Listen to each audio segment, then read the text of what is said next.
Hello guys, welcome to my YouTube channel As Per Science. I am your teacher Shubham.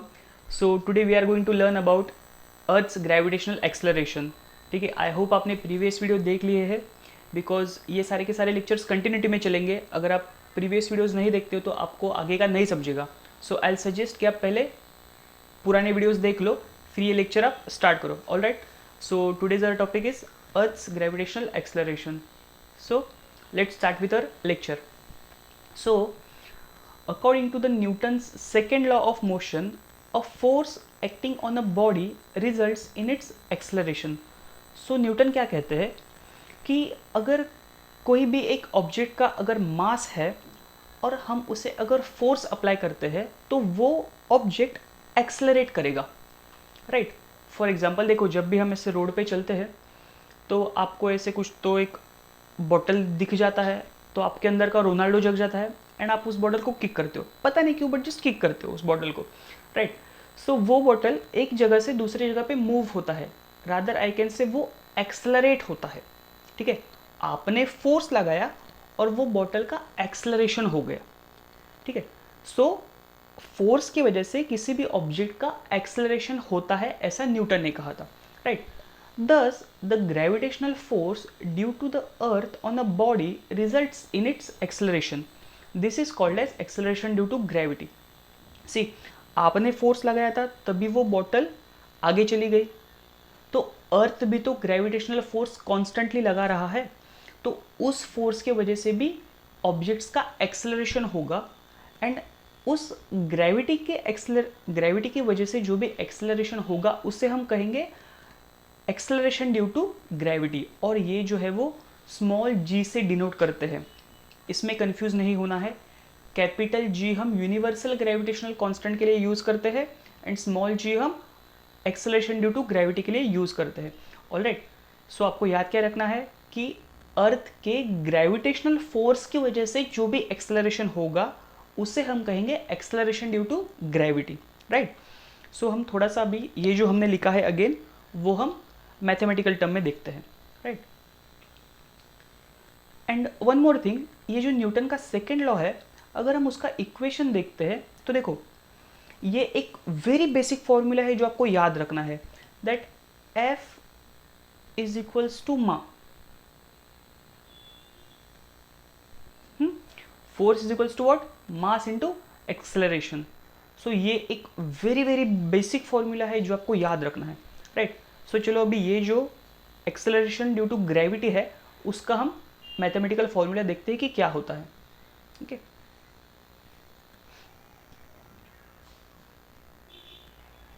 सो एक तो हमने एक basic formula देख लिया. अब भी f is equals to what, m a. And हमने एक और फॉर्मूला स्टडी किया है पहले जो कि था F is equals to g, that is universal gravitational constant, m1 m2 upon r square. Right, ये भी हमने एक ग्रेविटेशन का फॉर्मूला पहले देख लिया था. राइट, लास्ट लेक्चर में. सो हमारे पास अभी फोर्स के दो फॉर्मूला है, ये पहला और ये दूसरा. अभी देखो एग्जैक्टली होता क्या है. ओके, सपोज ये है हमारा अर्थ एंड आप एक यहाँ पे पर्टिकुलर बिल्डिंग है और इस बिल्डिंग के ऊपर आप खड़े हो. ठीक है, आप नहीं जंप करोगे, आप एक टेनिस बॉल नीचे फेंक दोगे. ठीक है, आपको जंप नहीं करना है, आपको जस्ट एक टेनिस बॉल नीचे फेंकना है. तो जब आप टेनिस बॉल को नीचे डालोगे तो वो सीधा नीचे आएगा. Why? Because of earth's gravitation. And वो जो टेनिस बॉल है उसका एक एक्सेलरेशन होगा, उसी एक्सेलरेशन को हम कहेंगे एक्सेलरेशन ड्यू टू ग्रेविटी. ठीक है, जब भी आप ये टेनिस बॉल नीचे डालोगे तो स्टार्टिंग में उसका स्पीड कम होगा एंड जैसे जैसे वो नीचे जाएगा उसका स्पीड बढ़ते जाएगा. राइट, स्टार्टिंग में वो जब आप बॉल छोड़ दोगे तो उसका स्पीड कम होगा एंड उसके बाद वो धीरे धीरे बढ़ते जाएगा. नाउ ये जो है एक्सेलरेशन ड्यू टू ग्रेविटी, ये दो ऑब्जेक्ट में हो रहा है. पहला तो ये अर्थ ठीक है, मैंने क्या बोला, जिस दो ऑब्जेक्ट का मास होगा उन दोनों में ही फोर्स ऑफ अट्रैक्शन होगा। तो अगर मैं अर्थ का मास कैपिटल एम मानता हूँ और ये जो मेरा टेनिस बॉल है उसका मैं मास लेता हूँ स्मॉल एम, ठीक है, ले सकता हूँ मैं। अर्थ का मास कैपिटल एम जो कि चेंज नहीं होगा, एंड जो दूसरा ऑब्जेक्ट है मेरा उसका मास मैंने लिया स्मॉल एम। नाउ देखो, ये जो पहला वाला फॉर्मूला है, ये जो फॉर्मूला है इसको हम थोड़ा सा मॉडिफाई करते हैं, थोड़ा इसका मेकअप करते हैं। देखो कैसे करते हैं। यहाँ पे दो ऑब्जेक्ट्स थे m1 m2, यहाँ पे भी दो ऑब्जेक्ट्स है, ये है अर्थ m1 और ये टेनिस बॉल m2। तो ये जो दोनों मासेस है उसे हम इस फॉर्मूला में पुट करेंगे, फर्स्ट वाले फॉर्मूला में पुट करेंगे। तो देखो मैंने क्या लिख दिया, force is equals to capital G, capital M किसका मास, अर्थ का मास, एंड स्मॉल एम किसका मास, ऑब्जेक्ट का मास। यहाँ पे हमने ऑब्जेक्ट लिया है टेनिस बॉल, एंड ये जो है आर स्क्वायर, ये क्या है, इन दोनों के बीच में जो डिस्टेंस है उसे हम आर लिखते हैं। देखो ये जो है यहाँ से सेंटर तक ये जो कंप्लीट डिस्टेंस होगा उसे हम लिखेंगे आर। ओके, याद रखना है आपको, जो भी ग्रेविटी एक्ट करेगा वो सेंटर से एक्ट करेगा। अर्थ का जो सेंटर है यहाँ से ग्रेविटी एक्ट करता है, अर्थ के सरफेस से नहीं करता। इसके लिए जो भी आर होगा हमारा वो सेंटर से ऑब्जेक्ट के सेंटर तक डिस्टेंस होगा। ठीक है, तो ये तो पहला वाला हमने फॉर्मूला थोड़ा सा मॉडिफाई कर लिया, उसका मेकअप कर लिया। अब ये जो सेकंड फॉर्मूला है उसको भी थोड़ा सा मॉडिफाई करते हैं। देखो न्यूटन के सेकेंड लॉ के हिसाब से जो भी एक्सेलरेशन होता है वो फोर्स की वजह से होता है, बट यहाँ पे फोर्स कौन सा है, ग्रेविटेशनल फोर्स है। इसके लिए हम ए को लिखेंगे जी, ठीक है, g is for acceleration due to gravity. यहाँ पे फोर्स की वजह से एक्सेलरेशन हो रहा था, इसके लिए हमने नॉर्मल ए लिखा था, बट यहाँ पे एक्सेलरेशन ग्रेविटी की वजह से हो रहा है, इसके लिए हम वहाँ पे स्मॉल जी लिखेंगे। ठीक है, तो देखो ये भी एफ का फॉर्मूला है और ये भी एफ का फॉर्मूला है, तो चलो दोनों को इक्वेट करते हैं। तो देखो मैं क्या लिख दिया मैंने यहाँ पे, small m into g is equals to capital G capital M small m upon are square, right. यहाँ पे भी एम है, यहाँ पे भी एम है, कट कर दो, एंड हमारा फॉर्मूला आएगा g is equals to capital G that is universal gravitational constant into capital M earth का मास अपॉन आर स्क्वायर। ठीक है, तो यहाँ पे देखो अगर आप ये फॉर्मूला को देखते हो तो आपको ये समझ में आएगा, ये फॉर्मूला वेरी वेरी इंपॉर्टेंट है। एक्सेलरेशन ड्यू टू ग्रेविटी का ये फॉर्मूला है, इंपॉर्टेंट है। तो अगर आप इस फॉर्मूला को देखते हो तो आर क्या है, ऑब्जेक्ट और अर्थ के बीच में जो डिस्टेंस है उसे हम आर कहते हैं। ओके, जी क्या है, यूनिवर्सल ग्रेविटेशनल कांस्टेंट, एम क्या है, अर्थ का मास। तो ये जो जी है वो तो कांस्टेंट है, उसका वैल्यू चेंज नहीं होगा। ये जो कैपिटल एम है ये भी कांस्टेंट है, उसका भी वैल्यू चेंज नहीं होगा। तो अगर इस फॉर्मूला को हम ठीक से देखते तो हमें ये समझेगा कि ऑब्जेक्ट जो भी है उसके मास पे ये वैल्यू डिपेंड नहीं करता। आप ऊपर से कोई भी ऑब्जेक्ट डालो उसका acceleration due to gravity same होगा, कोई भी ऑब्जेक्ट ले लो। ये जो एक्सेलरेशन ड्यू टू ग्रेविटी है स्मॉल जी, ये ऑब्जेक्ट के मास पे डिपेंड नहीं करता, ये आपको याद रखना है। ठीक है, अगर समझो यहाँ पे देखो, ये मैं यहाँ पे खड़ा हूँ, ओके, यहाँ पे अगर मैं खड़ा हूँ तो मैं भी ग्रेविटेशन फील्ड में खड़ा हूँ, तो मेरे पे भी acceleration due to gravity act होगा। तो वो कहाँ तक एक्ट होगा, सेंटर तक एक्ट होगा, राइट। तो अगर सेंटर से इतना डिस्टेंस में कैलकुलेट करता हूँ तो वो क्या आता है, मेरा कैपिटल आर यानी अर्थ का रेडियस आता है, राइट। ये जो डिस्टेंस है मेरा, यहाँ पे मैं खड़ा हूँ और सेंटर तक ये जो डिस्टेंस है इसे मैं अर्थ का रेडियस भी बोल सकता हूँ, और वो भी कांस्टेंट है, वो भी कभी चेंज नहीं होगा। तो अगर मैं फॉर्मूला को ऐसे लिखता हूँ, small ji is equals to capital G capital M upon are square, तो मुझे कोई कुछ नहीं बोलेगा, बराबर लिखा है मैंने फॉर्मूला। ओके, तो देखो इसका वैल्यू हमें पता है, ठीक है, इसका भी वैल्यू हमें पता है एंड इसका भी वैल्यू हमें पता है। तो अगर मैं यहाँ पे खड़ा हूँ तो मेरे पे कितना acceleration due to gravity act करेगा, तो अगर मैं इन दोनों का वैल्यू पुट करता हूँ तो वैल्यू आ जाता है मेरा g इज इक्वल्स टू, ये स्मॉल g है 9.77 मीटर पर सेकेंड स्क्वायर, ठीक है। ये है मेरा स्मॉल g का value, that is acceleration due to gravity.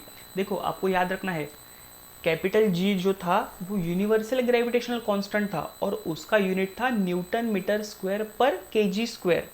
ये है acceleration due to gravity, that is small g, और उसका यूनिट हमेशा मीटर पर सेकेंड स्क्वायर आता है। दोनों का यूनिट अलग अलग है, दोनों में कंफ्यूजन नहीं करना है, ठीक है।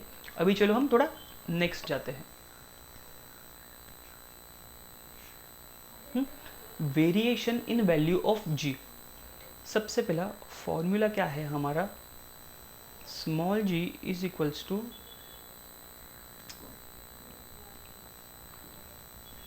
Small g equals to what,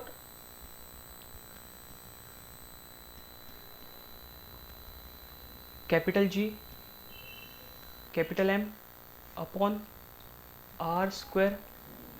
are square क्या है, ऑब्जेक्ट और अर्थ के बीच में जो डिस्टेंस है उसे हम आर कहते हैं, ठीक है। जैसे कि ये हमारा यहाँ पे टेनिस बॉल था और ये हमारा अर्थ था, तो इन दोनों का जो डिस्टेंस होगा सेंटर से उसे हम आर लेते हैं,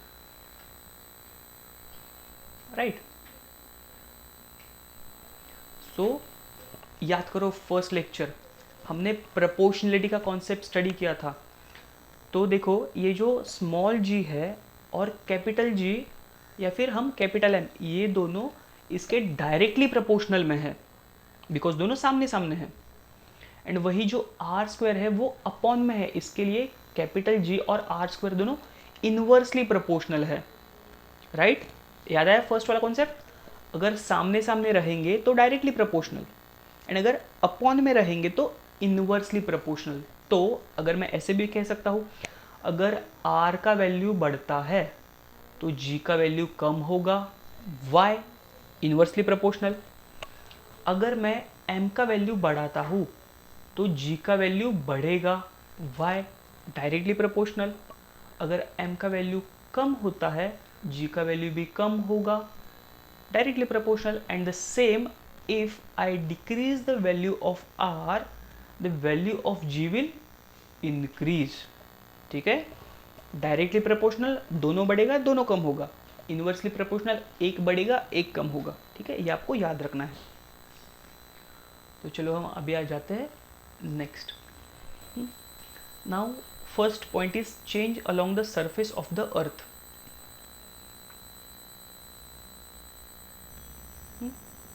सो देखो हमारा जो अर्थ है वो परफेक्टली स्फीयर नहीं है, हमारा अर्थ परफेक्टली एक गोल ऑब्जेक्ट नहीं है। अर्थ हमारा कंटिन्यूसली रिवॉल्व कर रहा है, ठीक है। तो रिवॉल्यूशन की वजह से क्या हुआ, ये जो इक्वेटर साइड है ये थोड़े ऐसे बल्ज हो गए, ऐसे फूल गए, एंड जो यहाँ पे जो ऊपर पोलर रीजन है ये दोनों चपटे हो गए, ठीक है। ऐसा अर्थ का शेप बन गया, ओवल शेप बन गया अर्थ का, ठीक है। अगर आप कोई भी बॉल ऐसे घुमाते हो, स्पंज का बॉल ऐसे अगर एकदम स्पीड में रोटेट करते हो और उसे अगर आप स्लो मोशन कैमरा में देखते हो तो आपको भी ऐसा ही शेप दिखेगा।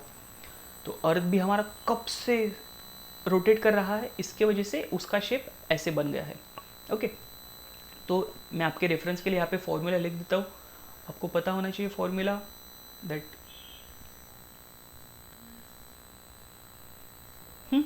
सो ये है हमारे अर्थ का सेंटर, ये है आपका इक्वेटर रीजन,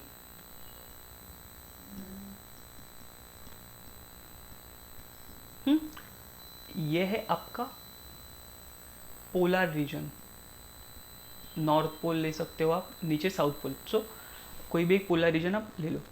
तो अगर आप ध्यान से देखोगे तो इक्वेटर का जो आर वैल्यू है वो थोड़ा ज़्यादा है, यहाँ पे रेडियस ज़्यादा है और यहाँ पे रेडियस थोड़ा कम है, आपको इजीली डायग्राम में दिख जाएगा। तो हमने क्या देखा था कि अगर आर का वैल्यू इक्वेटर पे, अगर आर का वैल्यू ज़्यादा है तो जी का वैल्यू क्या होगा, कम होगा। और वही पोलर रीजन में आर का वैल्यू क्या है, कम है, तो जी का वैल्यू क्या होगा, ज़्यादा होगा।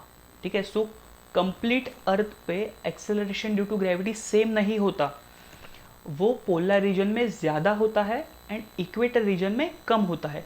ऐसा नहीं कि इस इक्वेटर पे, दोनों इक्वेटर पे जी का वैल्यू कम होगा as compare to polar region. तो अगर आप पोलर रीजन पे आपका वेट करोगे तो थोड़ा ज़्यादा आएगा। ठीक है, इसके लिए पोलर रीजन पे वेट मत करना, अपना इक्वेटर रीजन पे ही करना।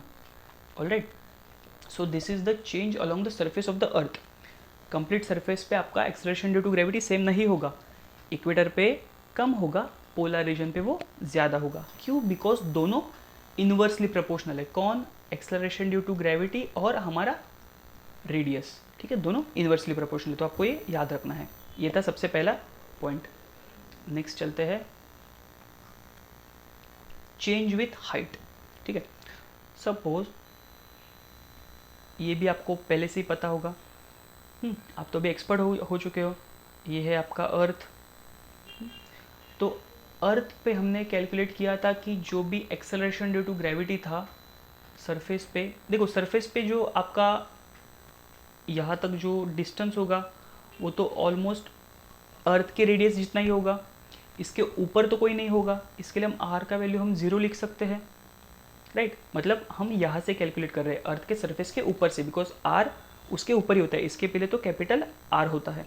ठीक है, तो यहाँ पे हमारा स्मॉल जी का वैल्यू क्या था, 9.8 मीटर पर सेकेंड स्क्वायर, राइट। ये तो हमने कैलकुलेट कर लिया था। तो हम जैसे जैसे ऊपर जाते हैं, जैसे जैसे हमारा आर बढ़ते जाएगा, हमारा जी का वैल्यू क्या होगा, कम होते जाएगा, इनवर्सली प्रोपोर्शनल। ठीक है, तो ये हमारे अर्थ का एक हाईएस्ट पॉइंट ले लेते हैं, माउंट एवरेस्ट, जिसका है ऑलमोस्ट हाइट 8.8 किलोमीटर। 8.8 यानी कि ये सरफेस के 8.8 किलोमीटर ऊपर है। यहाँ पे भी ज़्यादा कुछ चेंज नहीं होता, यहाँ पे जो जी का वैल्यू है वो ऑलमोस्ट उतना ही रहता है, 9.8 मीटर पर सेकेंड स्क्वायर। ठीक है, जैसे जैसे हम और ऊपर जाते हैं, जो एक मैनमेड हॉट एयर बलून था, ठीक है, ऐसे कुछ तो बलून होता है ना, इसमें हम नीचे बैठते हैं, तो ये इसकी हाइट जो थी, मतलब ये इतना ऊपर गया था कि 36.6 किलोमीटर ये ऊपर गया था। ठीक है, और देखो सेंटर से हाइट बढ़ गया, ये क्या है, स्मॉल आर है, हाइट बढ़ गया, जी का वैल्यू कम होगा। तो कितना कम हुआ, यहाँ पे जी का वैल्यू थोड़ा सा कम हुआ, 9.77 मीटर पर सेकेंड स्क्वायर। इतना ज़्यादा कुछ मज़ा नहीं आ रहा, उतना ही है ऑलमोस्ट। थोड़ा सा और ऊपर जाते हैं वेदर सैटेलाइट की तरफ। ठीक है, ये है आपका वेदर सैटेलाइट। अभी आप समझ लो ये वेदर सैटेलाइट है, ऐसा नहीं होता बट समझ लो ऐसा होता है। ठीक है, उसका हाइट होता है ऑलमोस्ट 400 किलोमीटर। मेरे डायग्राम्स थोड़े बहुत अच्छे होते हैं तो आपको थोड़ा इमेजिन करना होगा कि ये सैटेलाइट है। ठीक है, तो 400 किलोमीटर तक थोड़ा सा वैल्यू वेरी होगा, तो यहाँ पे जी का वैल्यू होगा आपका 8.7 मीटर पर सेकेंड। ठीक है, थोड़ा सा भी चेंज हो रहा है, यहाँ पे आपका वैल्यू थोड़ा सा अलग आ रहा है, यहाँ पे 9.8 है, यहाँ पे 8.7 है। और जो एकदम ऊपर रहता है कम्युनिकेशन सैटेलाइट, वो भी थोड़े बहुत ऐसे ही होते हैं। ये आपका सैटेलाइट है ऐसे कुछ, तो यहाँ पे अज्यूम करो। सो इसका हाइट होता है ऑलमोस्ट 35,700 किलोमीटर, इतना ज़्यादा। तो यहाँ पे जी का वैल्यू होता है ऑलमोस्ट 0.225 मीटर पर सेकेंड स्क्वायर। ओके, तो जैसे जैसे आप ऊपर जाओगे जो जी का वैल्यू है वो कम होते जाएगा, because they both are inversely proportional. So आपको ये याद रखना है। सो जैसे जैसे आप हाइट पे जाते हो इसका वैल्यू कम होता है। ठीक है, नेक्स्ट देखते हैं चेंज विथ डेप्थ, यानी कि जब हम अर्थ के नीचे चले जाएंगे तो क्या होगा। अगर आप थोड़ा सोचोगे, हमने अभी तक क्या देखा, आर का वैल्यू बढ़ रहा है, जी का वैल्यू कम होगा, राइट। तो यहाँ पे क्या लगता है क्या होना चाहिए, आर का देखो हम ना नीचे जा रहे हैं अर्थ के, ठीक है, हम अर्थ के किधर जा रहे हैं, नीचे जा रहे हैं।